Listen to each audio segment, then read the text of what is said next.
right. So hi, everybody. And thanks for joining us at Secular AZ today. And for those of you who are joining us today, please feel free to put your name in the chat in the webinar. And remember, there's a little blue button on the bottom that will switch it from hosts and panelists to everyone. So if you want everybody to know you're here, then you want to make sure you click that. As you all know, white Christian nationalism is the greatest threat to our democracy, and Secular AZ is your voice for the separation of religion and government. We are a nonprofit organization, and we act as your voice to elected officials all across the state and at every level. Next Friday, we'll be speaking with Howie Fisher of the Arizona Capitol Times for the latest election update. We're also having a fundraiser right now, where just for $6.66 or $66.60 or $666, you can sell your soul, which is imaginary, to Secular AZ. And so it's a way for us to raise funds and do the important work that we do. I think I've mentioned before that our legal cases this year are set to probably almost triple from what they are in normal years. So if you are so inclined to help us out, we need it. But for today, we are going to be joined, or we're being joined by Andra Watkins. Andra Watkins is a survivor of Christian nationalism, author of the best-selling. Sorry for my dog. Hey, no, this works. The doors are open because it's beautiful outside. Hey, what did I say? No more. I'm sorry. Best-selling Substack How Project 2025 Will Ruin Your Life. She's a New York Times best-selling author of the memoir Not Without My Father, One Woman's 444-mile walk of the Natchez Trace, seen in Newsweek, Salon, Resolute Square, and others. And she spends her time between Charleston, South Carolina, and San Sebastián, Spain. That to me is, I mean, I'm really excited that you're here, but perhaps maybe at some point we can talk about what living in Spain is like, because I think there's a lot of us who are considering maybe, I don't know, living somewhere else at some point. So thanks so much for joining us today. I am going to go ahead and monitor the chat. I know you've got a slideshow for us, so you go ahead and take it away, Andra. Thank you so much for having me. I love Arizona. It's one of my favorite states. I was just there probably 2.5 weeks ago. My husband and I came out and did this circuit of, I think we drove 1,000 miles in 4 days, where we went to all different points in the Four Corners area. So it was a lovely opportunity to get out there. I've also given money to Flip Arizona Blue.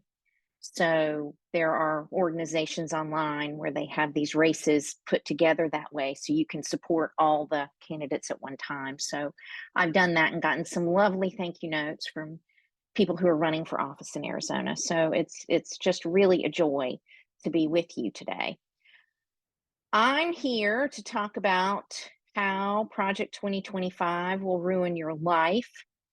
And part of that is going to be, I'm a survivor of Christian nationalism. So I grew up in rural South Carolina. If you can't tell by now, I've never lived out of the South except for when I live in Spain. And I think I speak Spanish with a Southern accent too. So I have always lived in the South. I was indoctrinated in a Christian nationalist church and school in the 1970s and 80s. So really ground zero of this movement that now has come to fruition and we're living through. My church was one of the founding members of Jerry Falwell Sr.'s Moral Majority.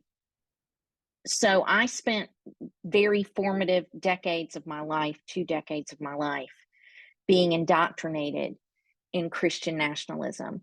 So when I picked up Project 2025 and started reading it late last year, I was seeing very different things in it than a lot of people in the media were.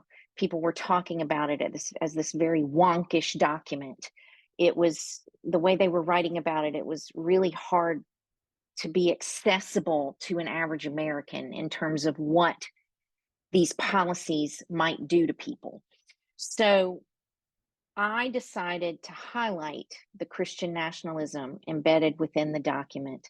I call it a Christo-fascist manifesto for turning our democracy into a Christian nationalist theocracy. I was one of the first people screeching about that online. I started in January. Thankfully, that way of talking about it has become more mainstream now. and a lot more people understand the dangers of this movement. I've come up with some slides for you. I will send them so that you can have them after this event so that you can keep them to refer to. I also have a lot more information like this on my Substack that's printable and shareable in your communities. If you are talking to people who have specific things that they're worried about, I have a slide for it that you can find and give to them or send to them, share with them online, however you prefer to do that, to help them understand how different aspects of Project 2025 might ruin their lives. In our communities, it's really important to understand how to spot a Christian nationalist. So I've come up with my list from growing up in this of what I believe Christian nationalists are. I was indoctrinated in my history classes in my Christian school. Bob Jones University printed our textbooks. So we used Christian nationalist history, where America was founded as a Christian nation. And in my South Carolina school, they believed it was founded as a white Christian nation. So white supremacy and Christian nationalism do intersect really well on the personhood of Black and brown peoples, because my pastor taught from the pulpit that peoples of color were cursed by God because of a story in the Bible from Noah, from Noah's time, Noah and the ark. And so they actively taught that from the pulpit and in our classrooms. They believed that all the founders were Christians. And that's what I learned in school, that they all went to church, that they all worshiped the Christian nationalist one true God, that I was being taught to worship and revere. And I never questioned that growing up. There was no means to question. We were indoctrinated never to ask questions, never to think and for ourselves or to seek other means of learning about the world or about history or about science, anything. Christian nationalists believe the Bible is the inerrant, infallible, inspired word of God. They interpret it literally. They believe the earth is no more than 10,000 years old. They believe there was a literal Garden of Eden, that Adam was created and Eve was created from his rib, literally, which makes her and all women part and property of the man. So a lot of their patriarchal beliefs come from the first 2 or 3 chapters of Genesis. And they work that through a lot of their policy positions in Project 2025. Because they believe the Bible is inerrant and perfect, they believe that it is God's perfect law. I was taught that that was really the only thing I needed to get through life, that what was contained in the Bible was everything that God meant for human beings to know about being alive on this planet. So if it wasn't in the Bible, I didn't need it. So things like secular therapy were forbidden, because I should have been able to read my Bible and pray and be involved in church and school and solve my own problems. And if I couldn't do that, there was some deficiency in my faith. I was doing something wrong. They believe that it is also the perfect law for governing a society, that if societies adhere to the Bible, their interpretation of the Bible, God's law, then we will have a more perfect society. We won't have all the problems we have. And they believe that it should be the basis of our laws.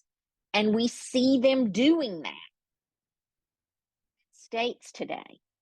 And in states like Arizona, where you recently had this 1800s abortion ban that was passed by the Supreme Court and then overruled. So those kinds of laws where abortion isn't mentioned in the Bible, it isn't condemned in the Bible one way or the other, but they firmly believe that it's wrong and have their, cobbled together reasons for why they believe that. So abortion bans are an example of them using their interpretation of the Bible to force all of us to live by their laws, by their Bible, by their faith. I live in South Carolina, so abortion is banned here as well before 6 weeks. So, or after 6 weeks. So you can't access basic health care in South Carolina as a woman. And so these kinds of laws are drawn directly from their religious beliefs. and they are forcing everyone to live by their faith. It is a fundamental violation of the separation of church and state. But I was taught growing up that the separation of church and state was meant to protect the church from the state, not the other way around. That was one of the most fundamental pieces of indoctrination that I received in that world. We were constantly told that the government was out to get us, that the government was out to shut churches down, that the government was out to arrest us for being Christians. I was told as early as elementary school that I might someday have to pick up arms and fight and kill my fellow Americans, my fellow country people, for my right to worship Jesus. So it's no wonder that so many people on the Christian right are so radicalized today. I mean, people who've sat in those pews for 50 years and heard that sort of thing and haven't taken any off ramp to leave it, many of them are going to be very radicalized. So hearing that 20 to 30% of Americans believe it's fine to pick up arms and kill each other to save the country should not surprise people. People have been listening to this warlike, apocalyptic, grievance-based, fear-based language for decades in these churches. And all of these churches are run like little dictatorships where you are also indoctrinated to follow a strong man and listen to a strong man. They do not believe in compromise. And we can see that when we look at how Congress functions. There are several reasons for why Congress is dysfunctional, but one of the reasons is because Republicans on the Christian right believe that they should never compromise. God's law is perfect, and so therefore they cannot give 1 inch away to anyone in their interpretation of what they believe God's law should be governing us. So they don't believe in compromise. We have Samuel Alito on the record saying that we can't compromise in his secret recording that a reporter captured a couple of months ago. And it is a very common belief on that side that there should never be compromise. So they make horrible politicians because of their belief in no compromise. Some of you probably heard about the New Apostolic Reformation. This is a different branch of Christian nationalism than I grew up in. And there are really 3 distinct parts of Christian nationalism in the US as far as I can tell. There's the New Apostolic Reformation, which is a Church of God-based charismatic movement that believes that in order for Jesus to return and take over the world, they have to make the world perfect for him. So they are working to do that. They infiltrate the mountains that they identify. They try to hide their extreme views until they conquer that mountain. And then they try to impose their religious dogma and beliefs on everyone in their communities or spheres of influence through whatever means they have at their disposal to do that. They are a really radicalized group, but then we also have them cooperating with Opus Dei, which is a far-right Catholic group. Samuel Alito has ties to that group. J.D. Vance has ties to that group. Leonard Leo has ties to that group. Bill Barr does as well. So there are a lot of names that you might recognize, all men who are affiliated or share sympathies with this far-right radical Christian nationalist Catholic group. Then we have the string of it that I grew up in. I grew up in a Baptist church in the South, and there are lots of churches who still believe this old school apocalyptic dogma about the end of the world. And a lot of those people believe that we're already living in the last days. So there are people in Congress who subscribe to these views where we're already living in the last days. When Israel came together in 1948, I was taught that that began the clock on the last days and that Jesus would return before the people who were born in the year 1948 passed away. So they don't believe in climate change or doing anything about the climate because, you know, Jesus is going to come back any day now. I mean, at most 25 years from now. And so we don't really need to do anything about that. They did things during Trump's administration, like moving our embassy from Tel Aviv to Jerusalem, because in that sector of apocalyptic thinking. They believe that the Antichrist will come and rule from Jerusalem. So our embassy needed to be there in advance of that happening because, you know, his appearance is imminent. So they believe that kind of thing about the end of the world. And it's important to understand that all those groups work together right now, but they believe very different things about who's going to heaven. So one of the ways that we could perhaps fight against this after the election is to drive wedges between those groups and get them fighting about who's really going to heaven, because then it might weaken their constituency and their connectivity a bit. I started talking about Project 2025 from the perspective of talking about its views on pornography, which everybody's talking about now, but in January of this year, nobody was talking about it. And for several months, people would laugh about, they say they're going to imprison people for producing and consuming pornography. Ha, ha, ha, good luck with that.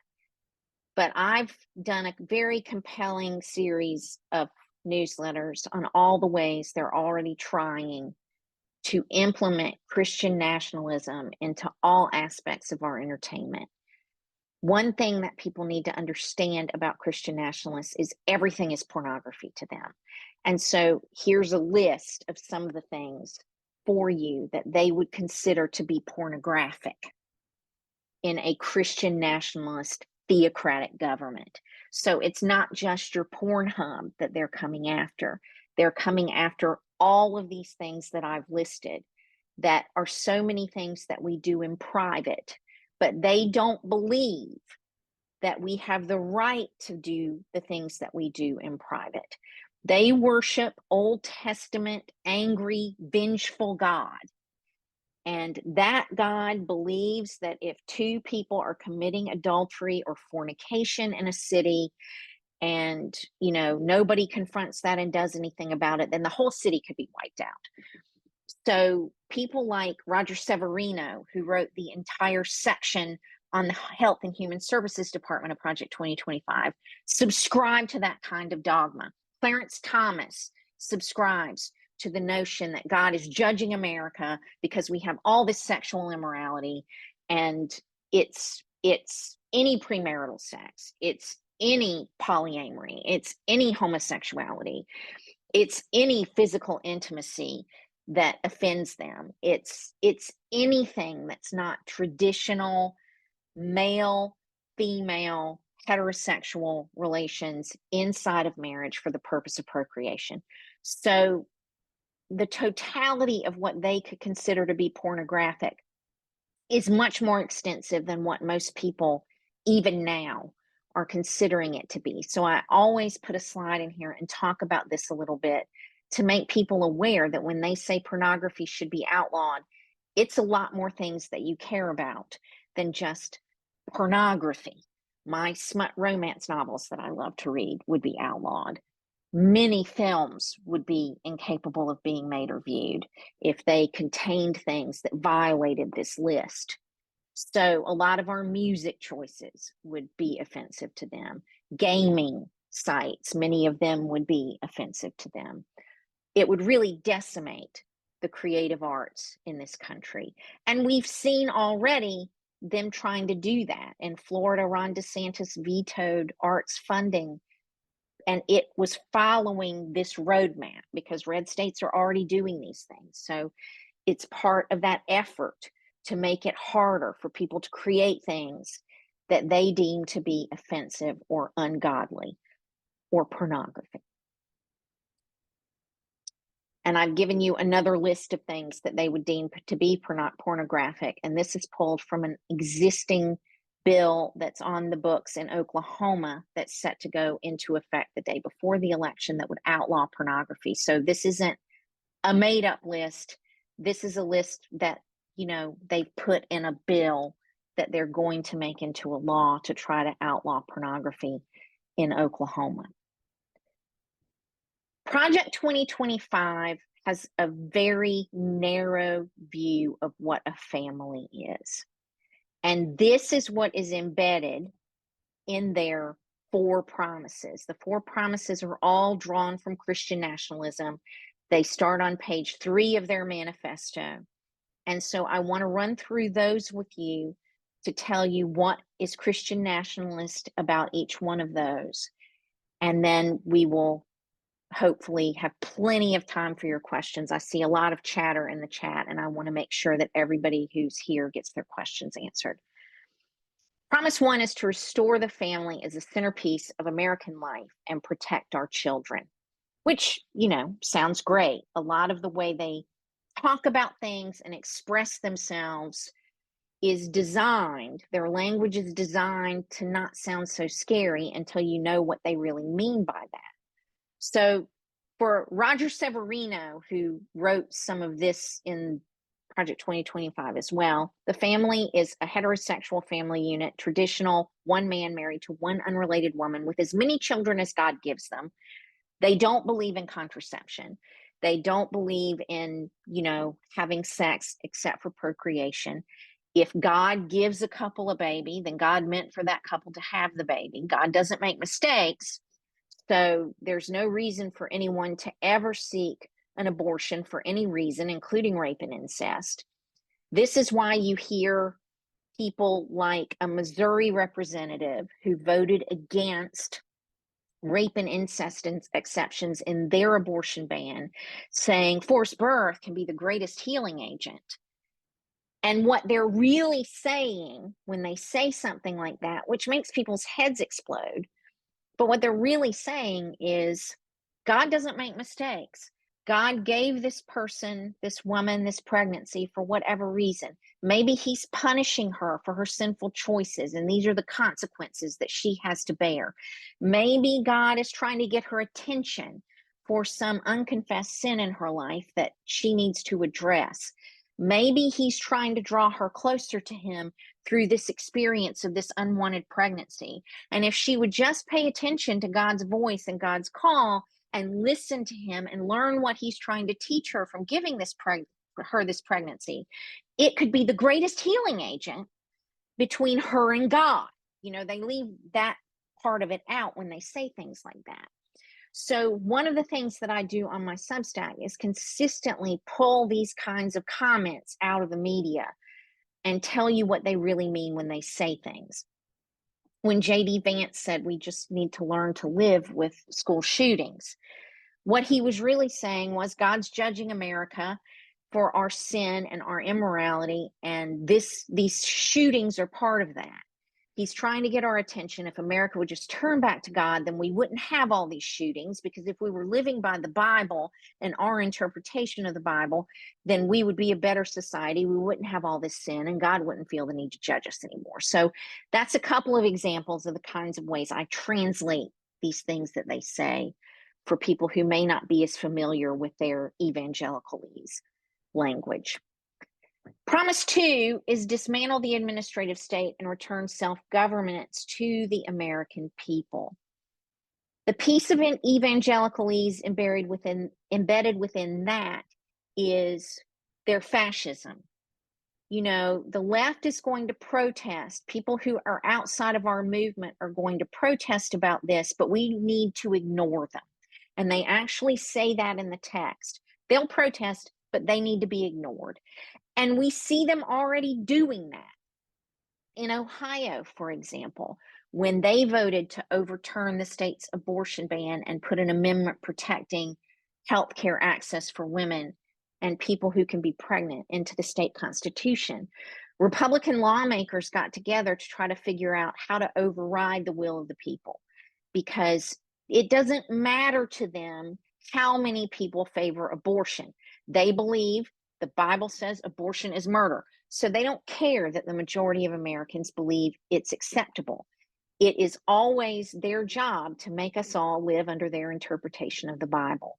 So, and then once they seize power, we are to be ignored. We are to be suppressed by whatever means they deem necessary.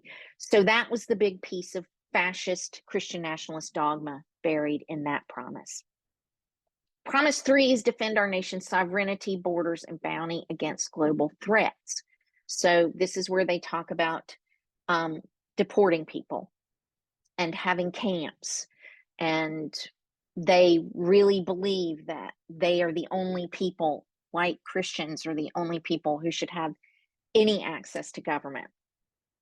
They believe that it is, and this was in that piece of it, that it's not our charge to do what we want, it's our charge to do what we ought. And cleansing the country is one of the things they believe we ought to do. But that's also buried Christian nationalist dogma that I learned in elementary school. It's, as a Christian, you're not supposed to do what you want, you're supposed to do what you ought, which is what the Bible says, which they reference as the book of human nature in Project 2025. They don't call it the Bible, but they apply it to everyone in that section, saying that we all should be living by it. Promise 4 is to secure our God-given individual rights to live freely, what our Constitution calls the blessings of liberty. Christian nationalists believe in living the good life. Now, when I say I'm living the good life, maybe that means I got a promotion at work, or I got a bonus, or I'm on a really great vacation and I'm living the good life. A lot of the time when we say living the good life, living my best life, that's what we mean, but that's not what Christian nationalists mean by living the good life. Living the good life, when they say that in Project 2025 or anywhere else, is living the Christian life, living the Christian nationalist life, living a holy life as they define it. So that's what they believe our founders embedded into the Constitution. That's what they believe enjoying the blessings of liberty means, that you can live a good life and enjoy the blessings of liberty, but they are defining what they think a good life means as the Christian nationalist life as they have laid it out. So it's a lot more fascist Christian nationalists than perhaps a lot of people see when they read this document. I have been spending months translating this language for people on my Substack, both within Project 2025 and without in the greater community of the things that they say. So much of the time, they tell us what they're going to do. And for years, people on the left have refused to learn the language they're speaking. And so, since I speak that language and was indoctrinated in that language, it was one way that I thought I could really do a service to Americans, to try to help more Americans understand when they say these specific things, this is what they're really telling you they're going to do.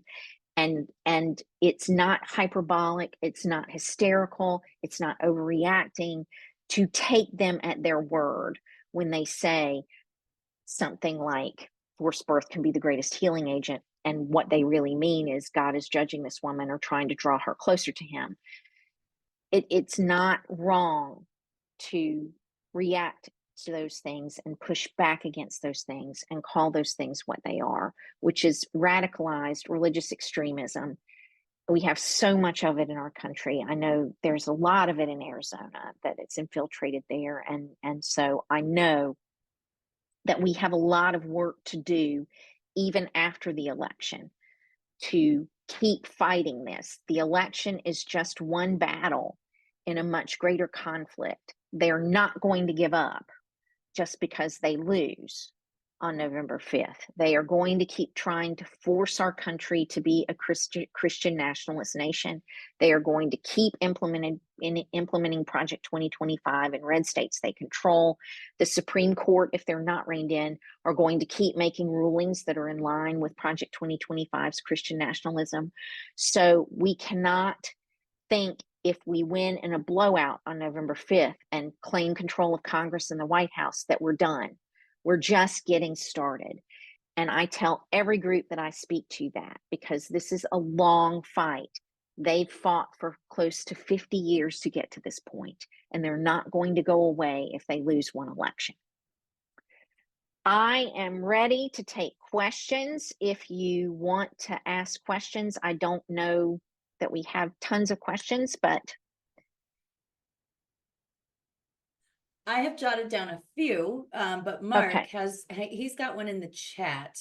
how much of this new apostolic Reformation dogma has infiltrated traditional Christianity, like Methodist, Episcopalian, Presbyterian, etc.? And is there any resistance, or are they mainline Christians just being complacent because it's bad business and discouraging members? Okay, so there are aspects of New Apostolic Reformation belief in what I grew up in. The New Apostolic Reformation started in the 90s, so it really was beyond the time that I was involved in that world.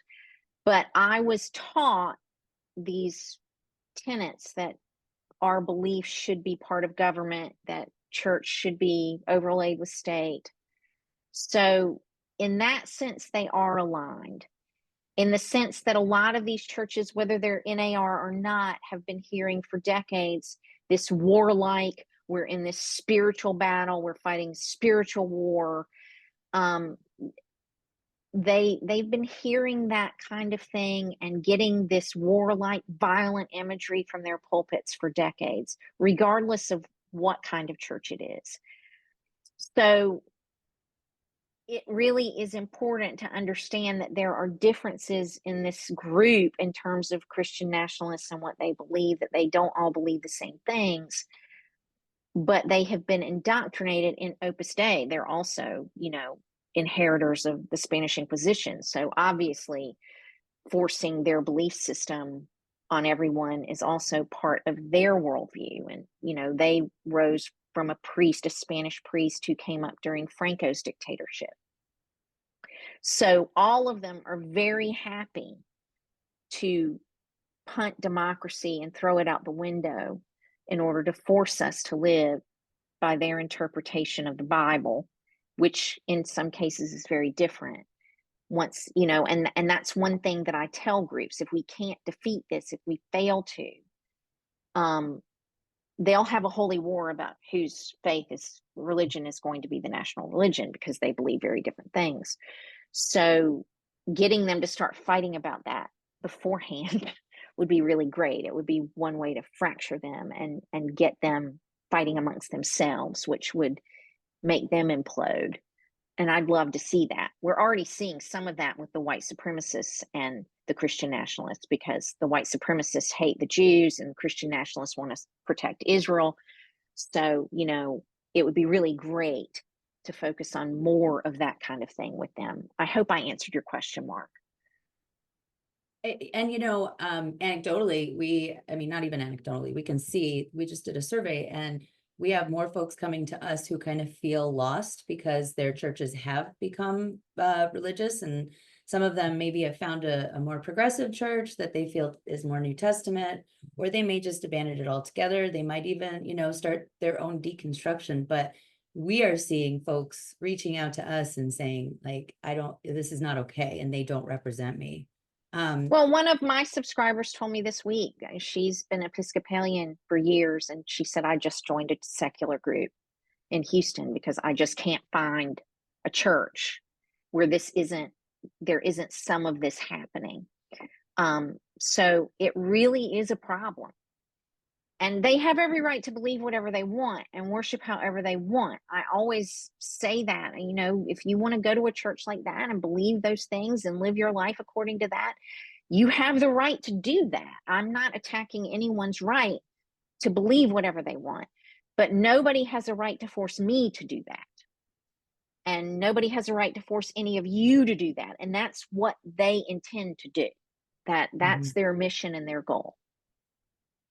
So you mentioned too, the schism, I guess, between the white supremacists and, just the regular evangelical extremists or whatever.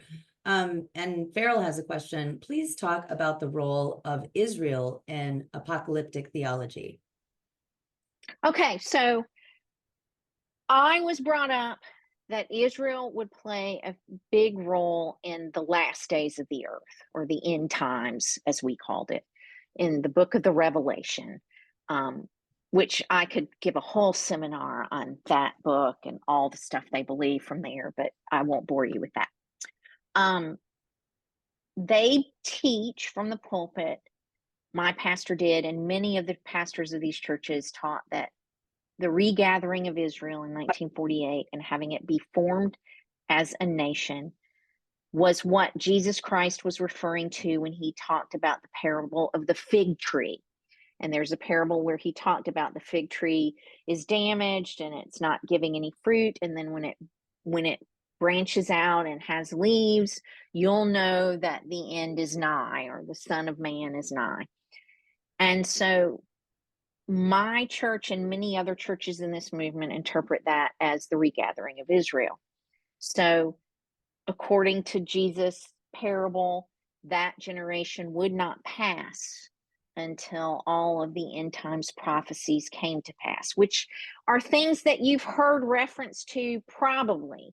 They are the Antichrist, would be the one world leader. They are that we would have 3.5 years of prosperity and 3.5 years of just horrible, hideous, worst thing ever on earth.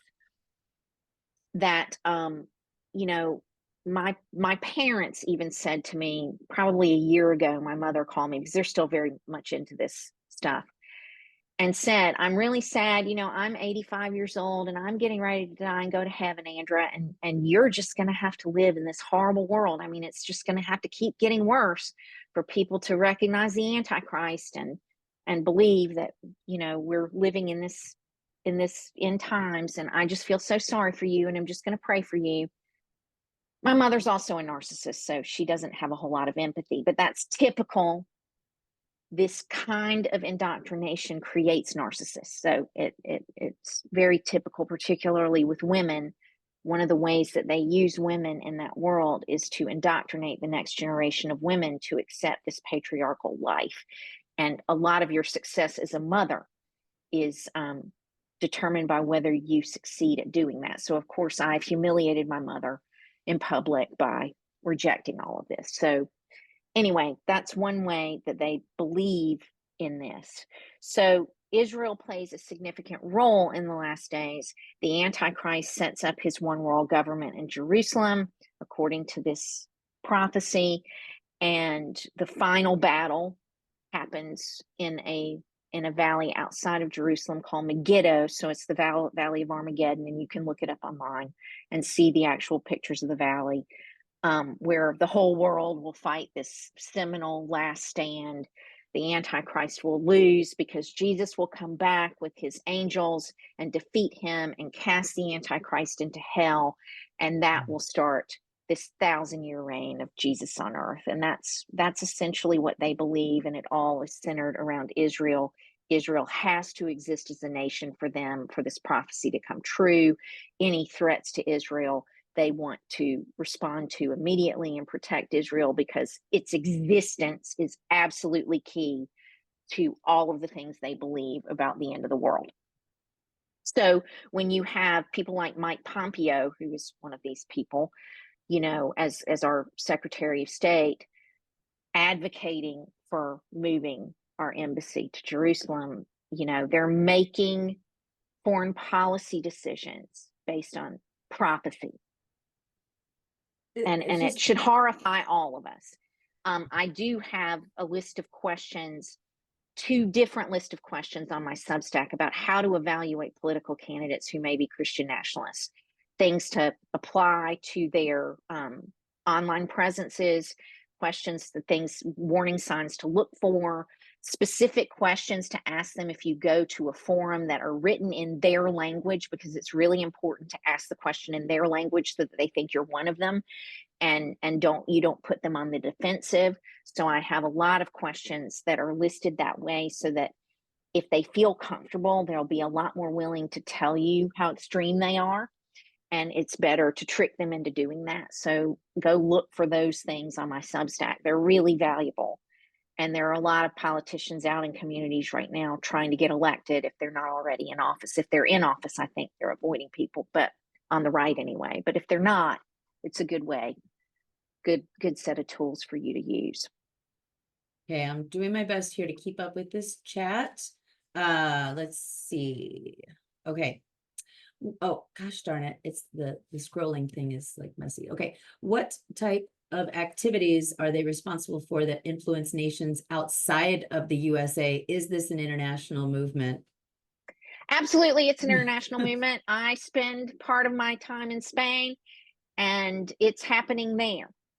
So this is very much a marriage of the world's billionaire oligarchs and all of their, we don't want to pay taxes and we just want to have all the money, and using religion globally to suppress people and control people. You see that happening on the far right in France. Viktor Orban has been involved heavily in the writing of Project 2025 and speaking at the Heritage Foundation. He speaks at CPAC and other far right Republican events.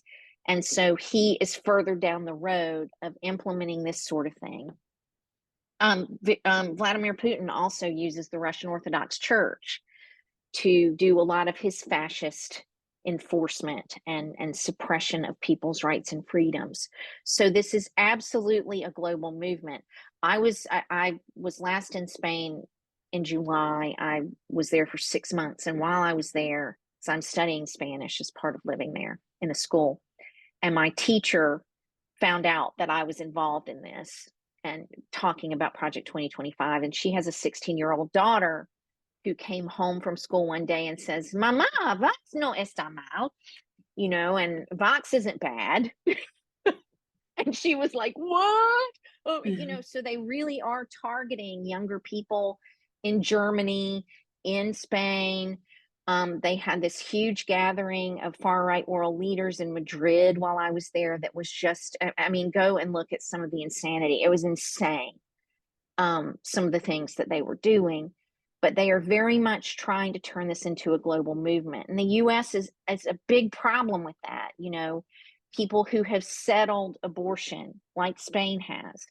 There's a woman and a man who stand in a plaza near where I go to school, and they just hold an abortion is murder sign up every day, all day long. So we constantly have to be vigilant about this and not think that just because we get things that we value, like reproductive freedom, that they're always going to be there. These people are always going to try to find ways to roll us backward. And so it's important for us to be on the alert in the US and worldwide. If we can win in November and get a majority in both houses of Congress and in the White House, I hope one of the first things we see them do is investigate a lot of these not-for-profits and churches that have been openly violating the call not to do politics in these groups. So it would be really great to see that. Churches need to pay taxes. The way we could defeat this movement absolutely and totally would just be to make them open their books and show everyone how they spend their money. And then a lot of people would leave. Yeah. I think here in Arizona, we have both Turning Point USA and Alliance Defending Freedom, and Alliance Defending Freedom is responsible for the Ugandan law that essentially criminalizes being LGBTQ, even in some cases by death. And they would do that here. It's not hyperbolic to say that if they gain power, they would do things like that here. Terrifying. Phil has a question. Can you speak a little bit about Project 2025's recommendations regarding the Department of Education and education in general? They want to abolish the Department of Education. Donald Trump actually said that yesterday, I think on Fox News 2 or somewhere. He blathered that. He, even though he doesn't have anything to do with Project 2025, he spews it out all the time, policy positions. So destroying education is important to them because they believe that liberal dominance of education and public education has indoctrinated a whole generation of people to be secular, non-Christian, non-faith-based people. Generation Z horrifies them. They don't ever want to have another one of those. And so the best way to prevent that, in their view, is to start indoctrinating children as young as possible, to make children go to private Christian schools. I know that the voucher program in Arizona is pretty popular for that. And a lot of money, a lot of public money goes into religious organizations' pockets to fund these schools, and they're not funding public schools because of that. The state of Texas has even gone so far as to hire a Christian nationalist textbook producer to write liberal arts curriculum for elementary schools and pack all of this Christian nationalist story, Bible stories, and dogma into these textbooks for public school children in Texas. So their ultimate goal is really that there's going to be nowhere that you can escape religious indoctrination, that they want it to start as young as possible. So if they have control of education from K through university level, then they can prevent another Gen Z from happening, because that's just the worst thing ever. We don't need another one of those. And then they also have a plan not just to destroy the Department of Education, but to force anyone who wants any sort of religious or any sort of welfare assistance into religious indoctrination. So we see that happening in the lawsuit that criminalized homelessness and being unhoused, and how the Supreme Court ruled on that is very much in line with how they view homelessness and being unhoused. They believe that those kinds of things are a result of people's sinful choices. And if they just made different choices, then they wouldn't be unhoused.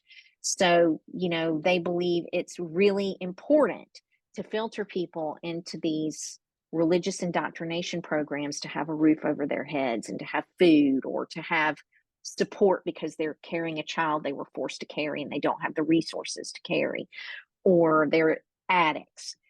Clarence Thomas said the next thing that they needed to go after was criminalize addiction, because they don't believe that addiction is a mental illness or an illness. They believe it's caused by sin. And so when you go to one of these Christian nationalist or religious groups for help with addiction, it's always, you need to read the Bible, you need to go to church, or go to chapel services, or go to Bible studies that we mandate. You have to have a curfew. You can't date. You have to live by these biblical tenets. If you miss something, if you miss service or miss something that we've mandated, then we're going to kick you out. You have to meet with people who aren't trained therapists or have any training whatsoever. They're just going to read the Bible and pray with you. And that's how many of these kinds of groups are set up to operate. It's all religious indoctrination, and it's not optional. If you don't go along with it, they will kick you out. Yeah, it's really wild. You said something and it made me think of something, and then I forgot what it was. So I'm going to ask you another question from the audience today. Patricia is asking, how did you break away from the evangelical movement? And was there a precipitating event? Was it gradual, or did you have an epiphany? Well, what happened is, if you are a Southern girl who is indoctrinated in Christian nationalism, you're taught from the start that your only purpose in life is to be a godly Christian wife and mother to a good Christian man. There's no point in getting an education unless it's going to be some kind of education that helps you be a helpmeet to your good Christian husband and a good godly mother to your children. So I was taught that I wasn't even supposed to go on a date one time with a boy that I couldn't imagine marrying. So I didn't know how to date. I didn't know how to evaluate what a good Christian husband would be, because they gave me a list of things, and if he was part of our community or our church, then he should have been okay. So I married my good Christian husband at 22 and had an experience that's very similar to Tia Leving's experience, where he was abusive. And it caused me to question a lot of things I was taught, deciding to divorce him. And thankfully, my pastor was one of the people who told me, you need to divorce him. So there are people in that world who don't adhere to the dogma that you think they all do. I at the time, I was 27, I needed to hear a man tell me this is okay. I was still very indoctrinated then. So deciding to divorce him meant that I wasn't going to get another good Christian husband, because in Christian nationalism, One of the reasons they're going after no-fault divorce is because they believe the Bible says adultery is the only reason for divorce. So any other reason is not acceptable in God's sight. So therefore, it shouldn't be on the table for anyone. So my choosing to leave my husband because he pulled out a gun and I was afraid he might ultimately kill me and himself was not a valid reason for choosing to divorce him in their eyes. Protecting my life was not. So that started me on a road of questioning other things. In my early 30s, I picked up, normal history books, autobiographies and biographies around the founding of our country and started reading very different history than I'd grown up with. And started studying science and really started looking at art for the first time because I had no art education in that world. It's all pornography.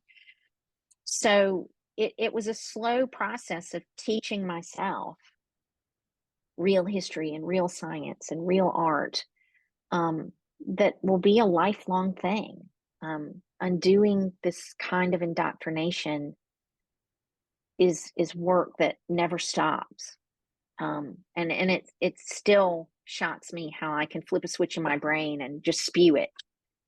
It's one reason I'm so effective in the role that I play, but it never goes away. You're always undoing pieces of it and finding more of it that you thought you'd overcome. So I'm still a very imperfect person and just do the best I can every day. Well, you're doing the Lord's work today, I'd say. Right. You having to teach yourself history also made me think of Tia Levings because it was the local library that was her lifeline to the rest of the world. It's where she was able to learn about all the things that she hadn't learned in school. And it was a safe place. And then I think about like Asheville, North Carolina, where was everybody able to go in that emergency? What's the only place that had internet service or cell service? It was the library. And so like, this is all calculated and connected. And my question is, okay, because Mike Johnson, for example, does he really believe all this stuff? Or at this point, okay, because that blows me away because I struggle to be able to know if somebody really believes this or if they're just like, oh, this is great. This is a great way for me to obtain power, control, money, whatever it takes. No, they really believe it. He gives me PTSD. He looks like every smug, sanctimonious white Christian man that I grew up with. And I can't watch him talk. I don't like to see pictures of him. I just instantly start having panic attacks from seeing people like him. Josh Hawley's another one. I mean, they really do believe this stuff. And they live their lives by it. And they believe we should all be forced to live our lives by it too. So it's not for a lot of them a means of amassing power overtly. They truly believe that we should all be forced to live the way they say. Yeah, it's terrifying. One last thing. So last night we actually had a happy hour, a partner event with some of the other atheist agnostic humanist groups here in the Phoenix area. And there's a woman there who's adopted, and she also feels like there is there's an ulterior motive here too, not just to control women by banning abortion, but also to capitalize off of the adoption industry. Do you think there's any truth to that? Well, it's another means for them to indoctrinate people. So if you've seen stories about people who aren't Christian nationalists going to religious adoption organizations and being denied adoptions, there was a Jewish couple in Tennessee that happened to. That is another piece of it. It's not just we need more white people, even though there's that. They absolutely, part of this is we need more white people, and white people need to be having more white people. We don't care so much about all the other people who are going to be impacted by that. We really don't want them having more kids, but white people need to be having more kids, and they absolutely believe that. So, but they also believe that a lot of these children who are born to mothers who aren't prepared to care for them or into situations that aren't good for them could be given up for adoption and adopted by good Christian nationalist families who would make sure that they were indoctrinated to be good Christian nationalist citizens. So capturing as many of those people as possible and getting them indoctrinated as young as possible is very much part of that. And of course, there's corruption and money and all that would go hand in hand with that. Mm-hmm. Well, these Friday discussions have been informally renamed Rage Friday because the information we tend to hear about and unpack and have questions about is heavy, heavy information.